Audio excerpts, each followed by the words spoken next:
স্বাধীনতার 54 বছর পার হলেও আমাদের দেশে বহুবার সরকার পরিবর্তন হয়েছে।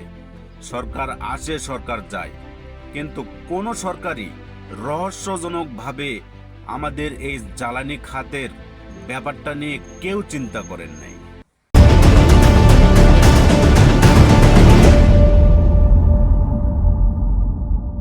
বাংলাদেশ সরকার বছরে 15 লক্ষ কোটি টাকার তেল আমদানি করেন। এর মধ্যে 80%ই বিদেশি রিফাইনারি করে বাংলাদেশে আসে। আমাদের বাংলাদেশে একটি মাত্র তেল রিফাইনারি আছে, চট্টগ্রামে। এটা বছরে 1.5 মিলিয়ন টন তেল রিফাইনারি করার ক্ষমতা রাখে, যা বাংলাদেশের চাহিদা হিসাবে মাত্র 20%। আর এই তেল রিফাইনারি 1960 সালে পাকিস্তান সরকার অনুমোদন দিয়েছিলেন। 1966 থেকে 1967 সালে এটার কার্যক্রম শুরু হয়।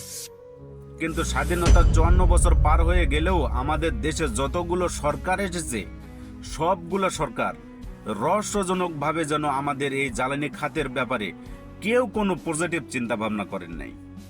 অথচ আমাদের বাংলাদেশে প্রতি বছর তেলের চাহিদা প্রায় 8 থেকে 9 মিলিয়ন টন, যার 80% তেল রিফাইনারি করে বিদেশ থেকে আমাদের বাংলাদেশে আমদানি করা হয়।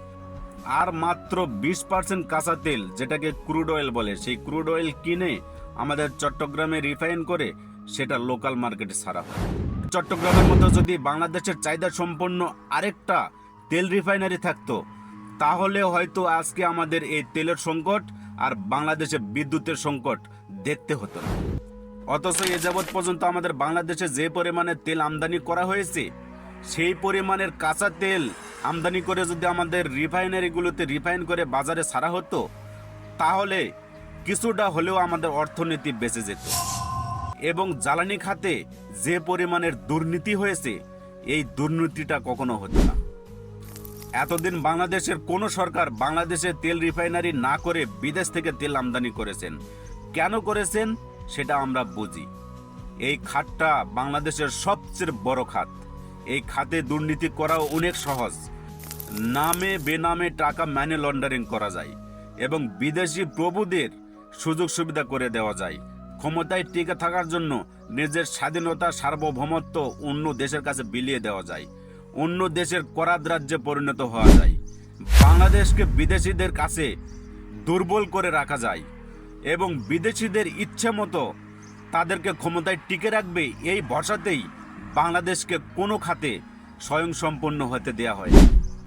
নিজের দেশকে ভিনদেশিদের অধীনস্থ রাখার জন্যই আজকে আমাদেরকে এই দুর্দিন দেখতে হচ্ছে।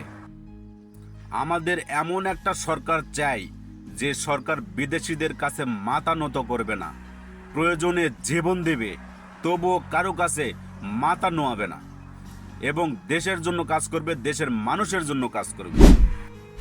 এখন আসি আমরা বাংলাদেশের চাহিদা সম্পন্ন একটা তেল রিফাইনারি আমরা তৈরি করতে পারি কিনা। অবশ্যই পারবো, যদি বাংলাদেশ সরকার চাই।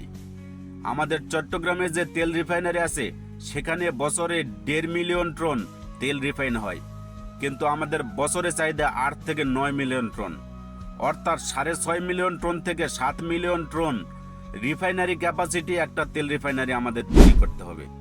এমন একটা তেল রিফাইনারি করতে গেলে সেটা আমাদের বাংলাদেশ সরকারের একার পক্ষে কখনোই সম্ভব নয়।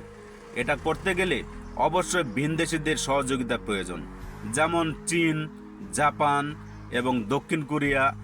এইসব দেশের সহযোগিতা পাইলে আমরা অবশ্যই একটা স্বয়ংসম্পন্ন তেল রিফাইনারি গড়তে পারি। বাংলাদেশের চাহিদা সম্পন্ন একটা তেল রিফাইনারি গড়তে গেলে কেমন খরচার প্রয়োজন? কিছু প্রকৌশলীর হিসাব মতো বর্তমান বাজার মূল্যে বাংলাদেশে একটা তেল রিফাইনারি করতে গেলে বাংলাদেশের টাকায় অন্তত 40 থেকে 60 হাজার কোটি টাকার প্রয়োজন। বহুত বড় অ্যামাউন্ট। বাংলাদেশের একটা মেগা প্রজেক্ট হবে। বাংলাদেশ সরকারের সৎ সাহসের প্রয়োজন এবং সঠিক সিদ্ধান্তের প্রয়োজন এবং সুপরিকল্পনার প্রয়োজন। ভিনদেশিদের সাহায্য নিয়ে এটা আমাদের সরকার করতেই পারে। ধন্যবাদ। বাংলাদেশ জিন্দাবাদ। Thank you for watching my video.